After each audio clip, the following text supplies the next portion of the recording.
I'd like to call up Patricia Ansey-Pasey, please, to have a quick talk to the crowd, please.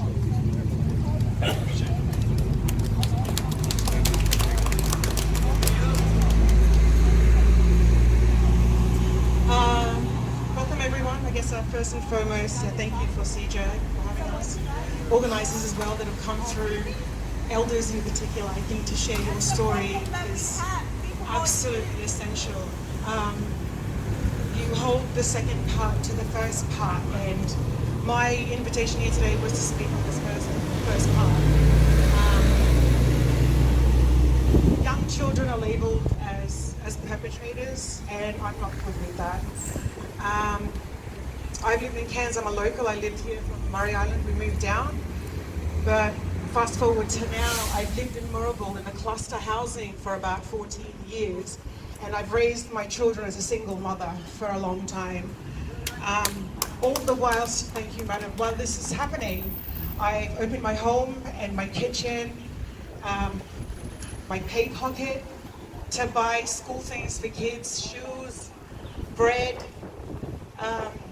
the list goes on. At the moment, I decided to leave my hospitality job, living in Cairns, beautiful Cairns we love, and focus on a way to help this part, to sort of grassroot myself in a way how I can be more of a visual help and an aid for our families and children. Now, what I wanted to bring to the table to this discussion today is I know of 3 generations from within this Mooroobool cluster, and I've been advocating on their behalf to get assistance and support for mothers. One of the children in a car recently, they've labelled her as a perpetrator, that she's stolen things and the rest of it, but I know for a fact that 3 generations before her, on her maternal side, on her mother's side, all being raised as single mothers, are not receiving the support they're supposed to get. Mr. Michael Healy has come to visit myself at the Mooroobool hub twice, along with Richie Bates, to offer support to fund or find a way or some means to come in and bridge this gap that we have.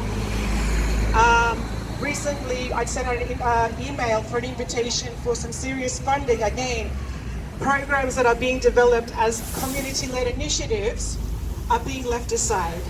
Larger youth groups that are coming in as a mentorship come and see our kids for 6 months and then they leave us and then they move on. So the repeat in this cycle is primarily because the wheels they can only turn for 6 months. And what I wanted to do was bring forth something for a 5-year an insight and a planning strategic way to see this through. The younger woman that was here with her corporation as well, there's a number of us that are struggling.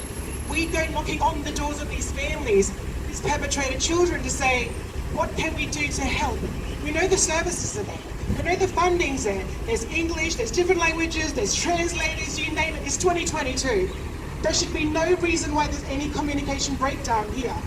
But we can't seem to get this part passed where we want to lead a community-led initiative which is going to help nurture these children, which is what we all want, and we know the solutions are here. I hate to keep going, I don't know, I'm just looking at you on my side eye there, Aaron. But I hope we can all meet again and go forth and draw strength. Thank you, madam. Thank you. So thank you. You'll see me floating around somewhere. I probably sound half aside from everyone else, but please know you're all in my prayers. If you're on the receiving end of what's happening, if you're on the instigating end, help is on the way. I'm hoping. Thank you. Hey, just out of interest, how long ago did Healy and Richie Bates come see you?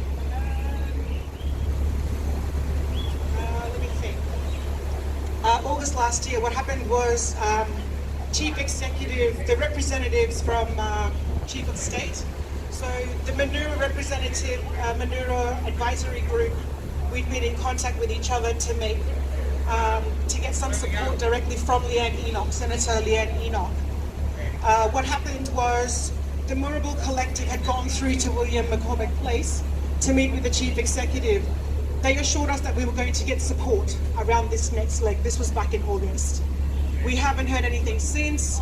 Other larger service providers under the QPS and other number of service organisations have slowly pushed us out of the hub. So we're at a space now where we've got to take up to about 58 members of our non-for-profit organisation and memberships and find somewhere to start again with our healing and our rehabilitation with these children and families. Thank you.